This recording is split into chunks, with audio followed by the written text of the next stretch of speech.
Hello, everyone. This is going to be a short little thing for Patreon. This is something that happened today that is very, very, I want to say creepy, but creepy is a good word for it. But this is more or less what took place.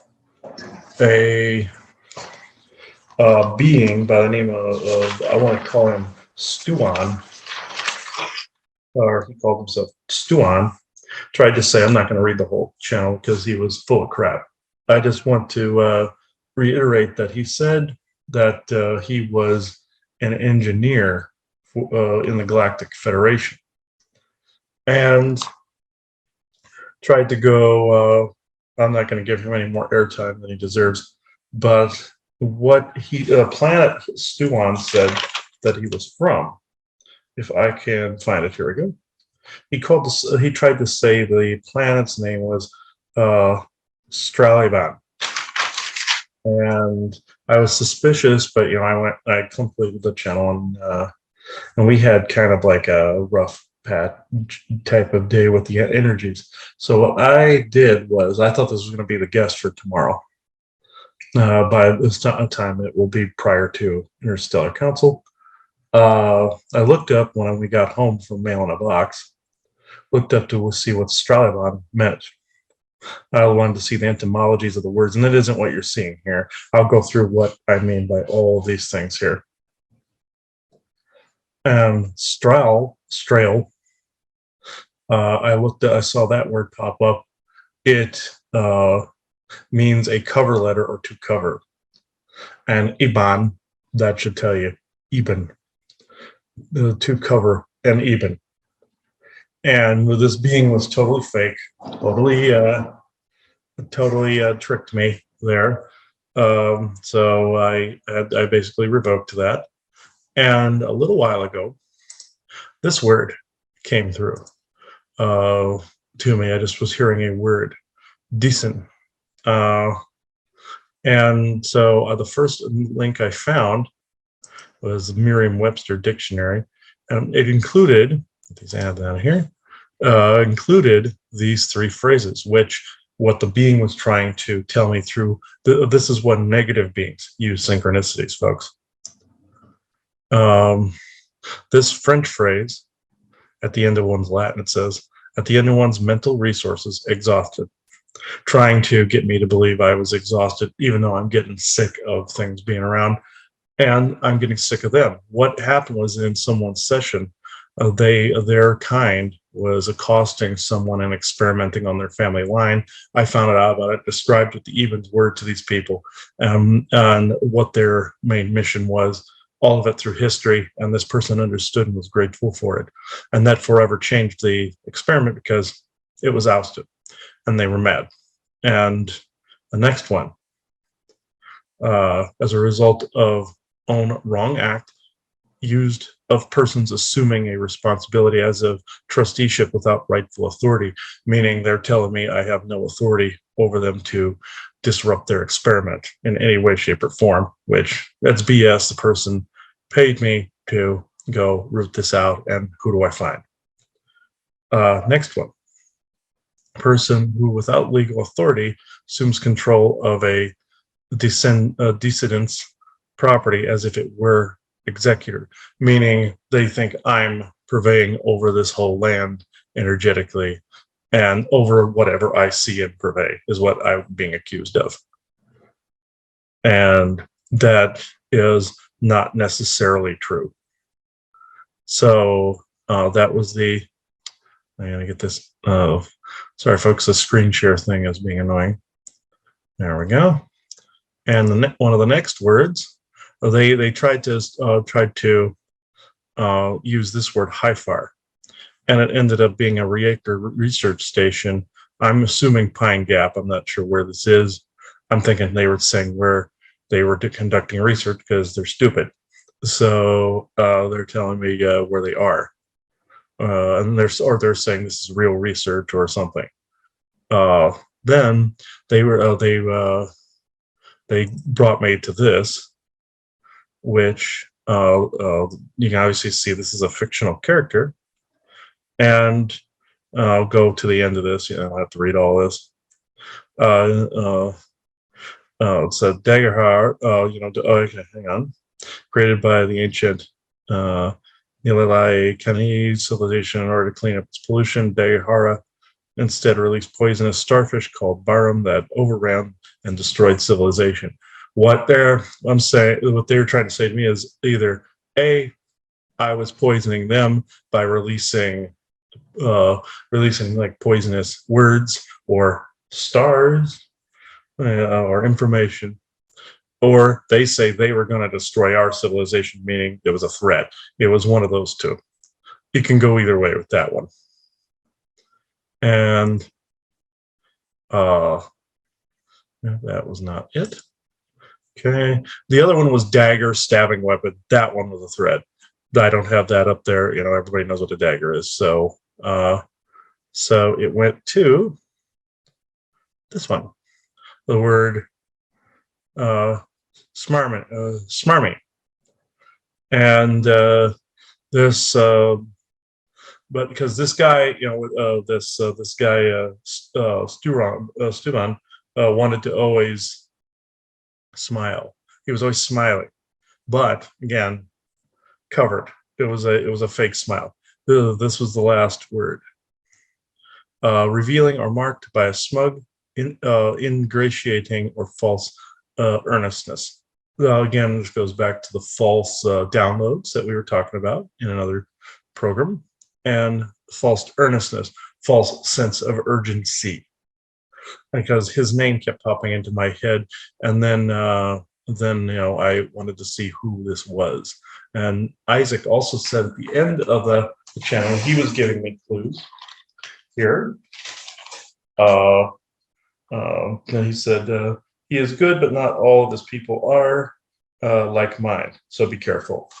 Some even he was basically saying some even they're good, but that one he was lying to me briefly so that I would figure out this guy was an ass. So this is how this goes, folks.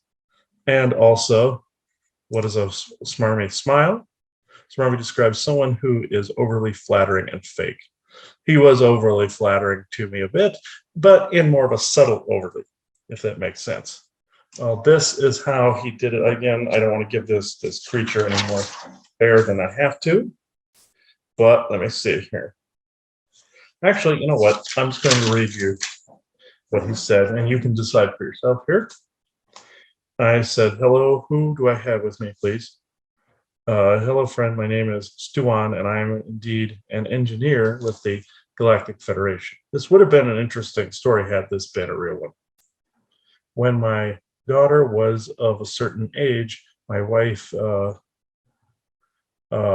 consented to me bringing her to Earth to indeed become part of your society, but her soul history was far more extensive.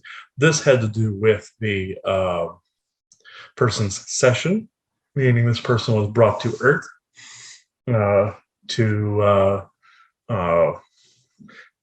commit to some agenda here that was positive to improve society. Some are positive, some are negative. I'll include another recording that I was going to put at the end of the Interstellar Council, so you'll hear me talk about that. I was hoping the guy was good. He obviously wasn't. That is, as I said, that is interesting. Stuan, what did you wish to accomplish here on the Earth? He said, to create society, to create, in quotes, to recreate us there as well. That's what the Ebens want to do, see, to recreate them here as well as us. The ones in this neighborhood are in human form, and they're trying to extinct their species to accomplish this. So this was truthful as to their agenda, or part of it. I said, add to your people's genome. Yes, indeed, this is true, but also to add our flavor, quote unquote, of life to humanity, flavor of life, quote unquote, to humanity. And in return, we help humans inch forward more of a galactic society, which is bullshit. Because They're saying they're genes. Well, aid us in doing that. Like you heard me talk about the 144,000, all that with the even agenda, and with them inching forward the genome, with the fake prophecies and stuff like that. So again, they don't like when I talk about it. And not in the Galactic Federation's favor of false soul missions. Understand? They were trying to assure me that they weren't a part of that, which to a certain extent, that's actually true. So they weren't completely lying there.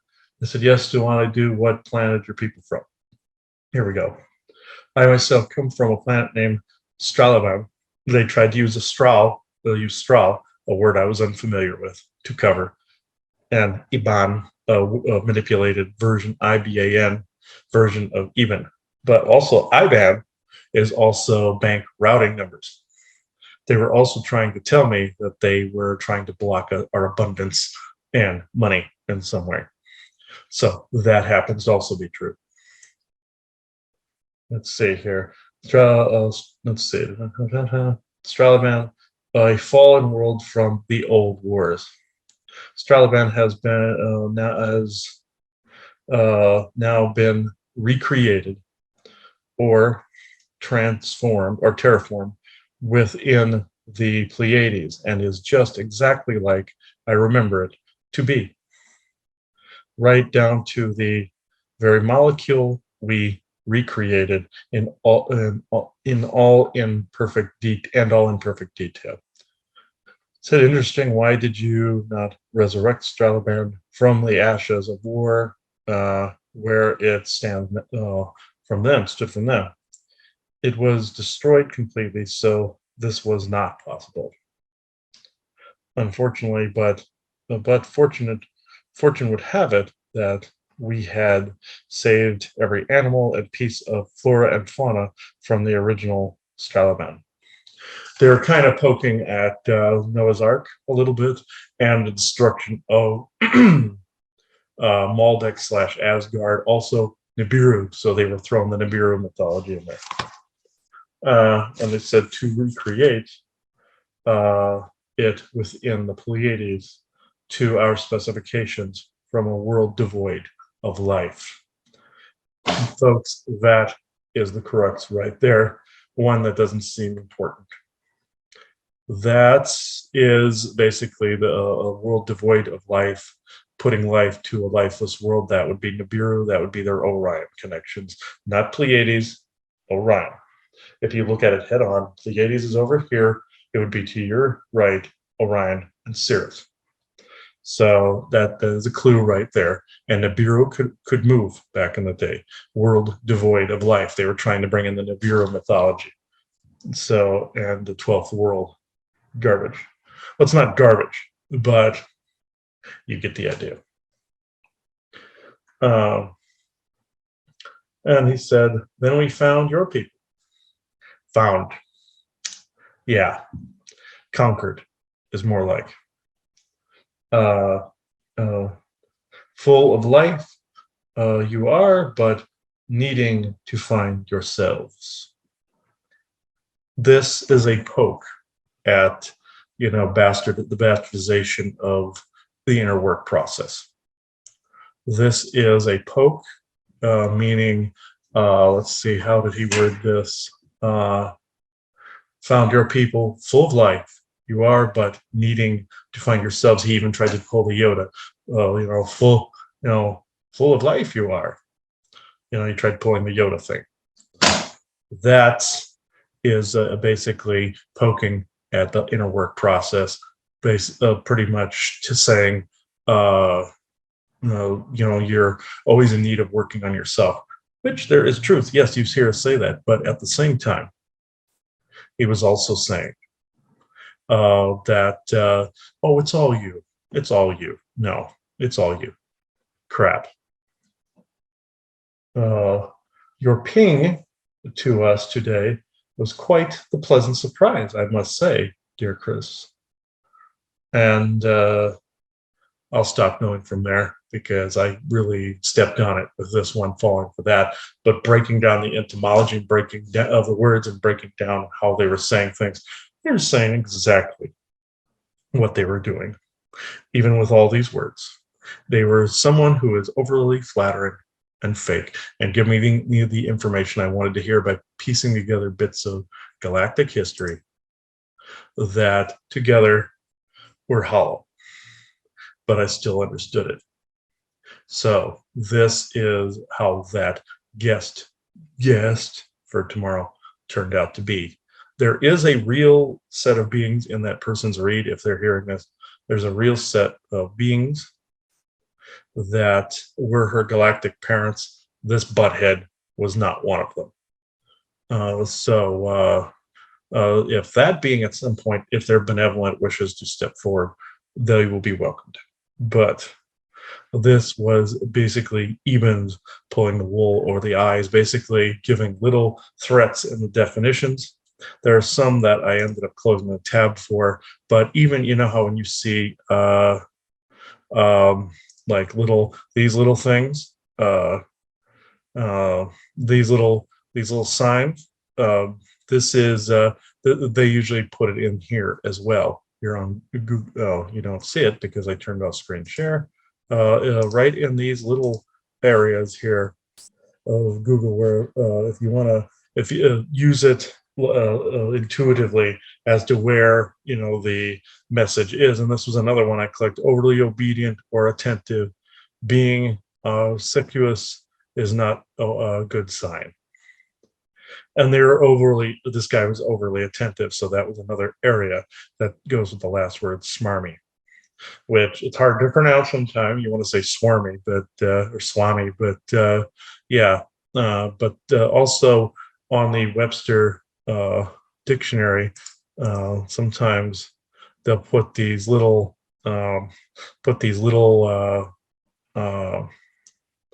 things at the bottom where uh, it they're saying something else within the sentences as well.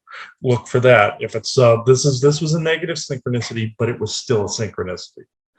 I see this on the radio all the time with radio stations and radio songs that will play out, and I flip the titles, and that also the titles put together and the contents of the songs and the meanings of the songs generally say what they're trying to say to you. And with the bad guys doing it, it's usually a threat or crap like this.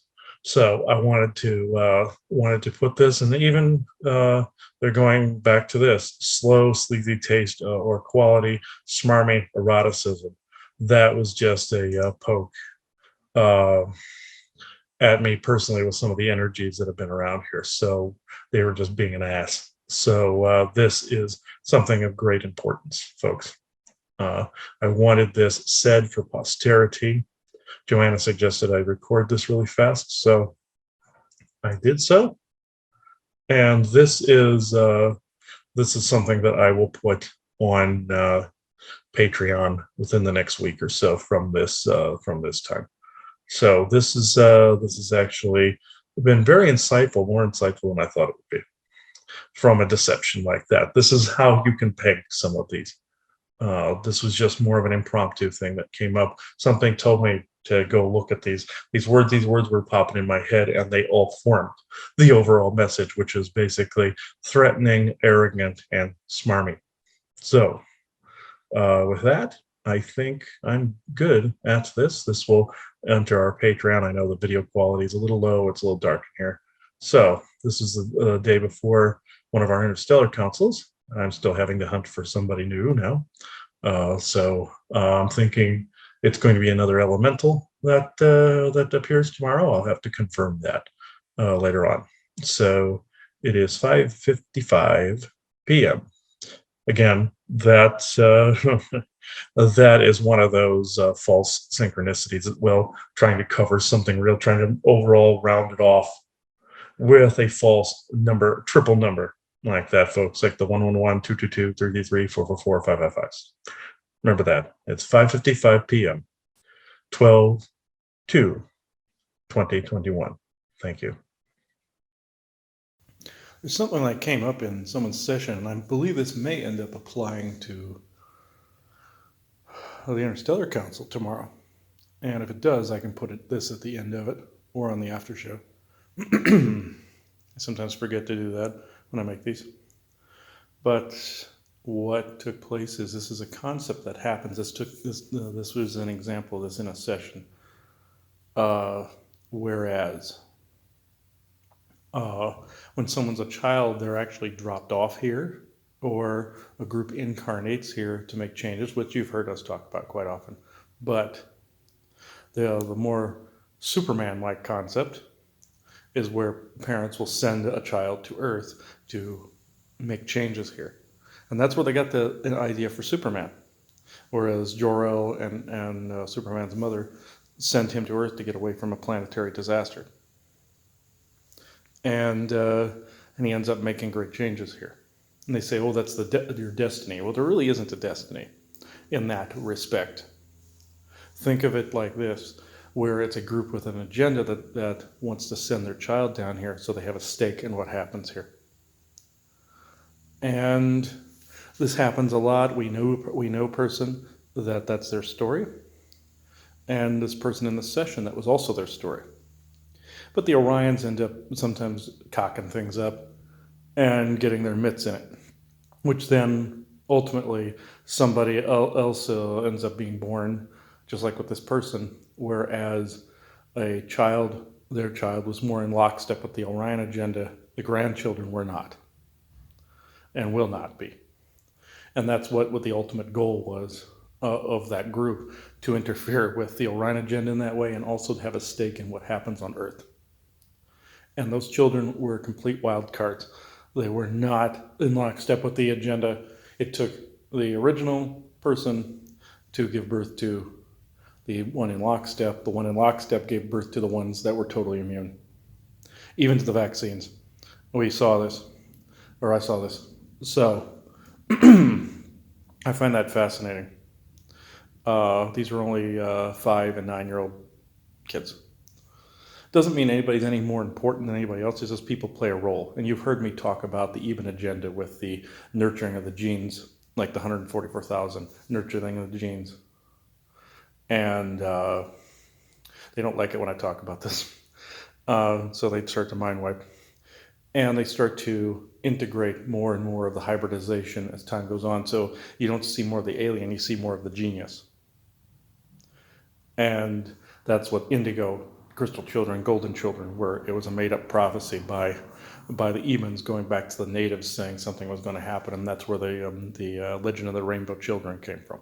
So I'm not saying that there aren't people. Again, I'm going to say this again. There are people that are ahead of the curve making changes. This is also what some of these alien groups are doing. They're bypassing the Galactic Federation treaties and leaving their child down here where humans can find them. Again, kind of the Clark Kent story. The Martha and Jonathan Kent finding Clark, and who was to be Clark and Superman. So that's where that comes from. So I believe the guest may end up being somebody from one of those societies that had to do that. That's who popped up in the session. Don't know the being's name. I know they're part of Galactic Federation, but not all beings in the Galactic Federation are bad. They're trying to circumvent the rules. This guy actually ended up sticking around a while in human form to watch, and he kind of was on a razor's edge a little bit doing that with Galactic Federation rules. So we will see who this is. And of course, this is going to be stuck at the end of the show. So we'll have found out by then, but I'm marking this as a log for today.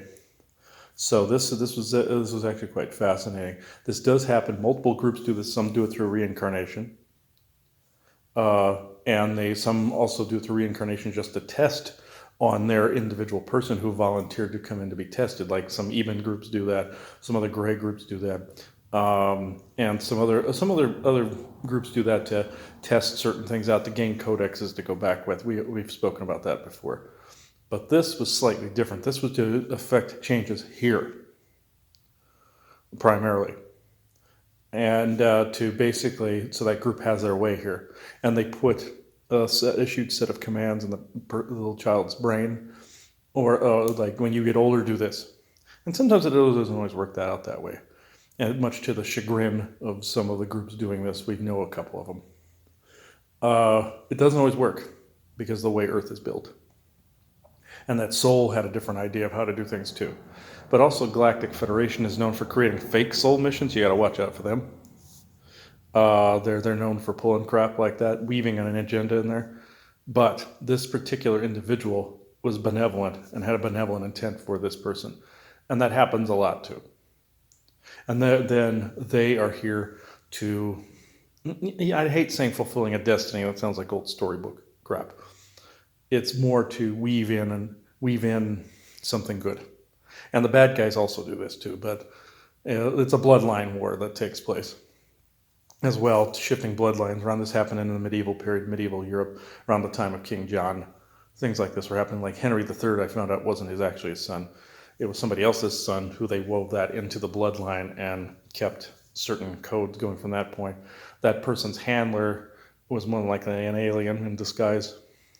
So trying to say, okay, still this child, do this. And they were trying to manicure genetics because King John couldn't have any children. He's the famous King John, the one in the Robin Hood tales, which Robin Hood didn't exist. It was more of an amalgam of what the people wanted to do to King John at the time. Fiction can be powerful because now Robin Hood's a real character, and they formed a real character by creating a narrative and creating a legend. And so that created a ghost of Robin Hood that people see all the time. That's how powerful people can be when they form a united narrative like that. Or in a personal situation where you create something you don't intend, like I've said in other videos. But going back to the original premise, these races that insert people into societies like that, not only for the genetics to pass on into the human genome, that happens, because this other person we know has had several children, and they all contain that alien coding mixed with human. That's another thing. They want hybridized genes. They want to be in our society. More likely for compatibility issues later on. And sometimes this causes a war of genomes a little bit in the person, may cause some disorders and whatnot. Or environmental clashes, like that race wasn't completely prepared for our environment. But they're essentially related to us anyway, and they have that adaptation rate that they experience here. But also later on, they can say, oh, we are already here. We already have a stake here. We already have a claim. We already have property. That's what some other races do as well. So you can be on a lookout for this. You may not always spot it because these will just be your friends and neighbors. But they may not even know. They may never know. But it's something that where they have a stake, like property-wise, ideology-wise, philosophy, politics, in some academic way, kind of similar to the Venusians. But if they integrate them in as a human and have a lineage here, they have stake and they have claim in any of those things, no matter what the agenda or motivation. So most of the time they're trying to get around the Galactic Federation rules, either through soul ways or through physical. And they have to look just like us. And even if they have weird or wonky looking eyes, no offense to the Cassiopeians, they're not wonky, they're pretty. The women's eyes are pretty, so it's not pronounced. But if they're here long enough, their eyes look like ours, from our sun. That also goes back to the Superman story where he got power from our sun, but under a red sun he had none, like he normally would. Changes like that. You'll see a physiological changes similar to that where people act different. Sometimes you have the whole X-Men effect where you have certain amplifications of gene powers and stuff like that. Not quite to that level, but like with extraordinary human type powers. You see that every now and again. But humans have it too, but you see those mixes of DNAs. And the eyes change. Like the squiggle eyes. I don't want to say wonky, that's the wrong word. Squiggle eyes. You'll see this. And some of the alien traits may even drop away in favor of more human ones as well because of our environment under our sun and in our magnetic and energy fields. So this is something that happens quite often as well. So we'll see if this man comes through tomorrow. Him and one other. We'll see. Hopefully so. So I gotta stop the recording or I'm gonna run out of space. So it is 11:53 a.m. Thursday, December 2nd, 2021. Thank you. One thing I forgot to add is these worlds that sometimes send these babies in are usually within Galactic Federation territory where they can't interact with people in the normal way here because of those treaties. And there was one in particular world, I won't mention the name here, I'll get in trouble from human sources if I mention it here, that this one group actually posed as religious figures here because they had that agenda where they were more in lockstep with the Orions. And sometimes, like I said, sometimes these plans, the best laid plans of mice and men tend to gang and clay. You hear that a lot, or go awry. And that group was in partial lockstep with Orion with the religious stuff that came through. They did have a tendency to lie a little bit, but at the same time, some good was done down here as a result of that group. Some of them can be in lockstep with the Orion agenda as well. But I just wanted to put that out there. I am running out of space, so 11:56 a.m. Thursday, December 2nd, 2021. Thank you.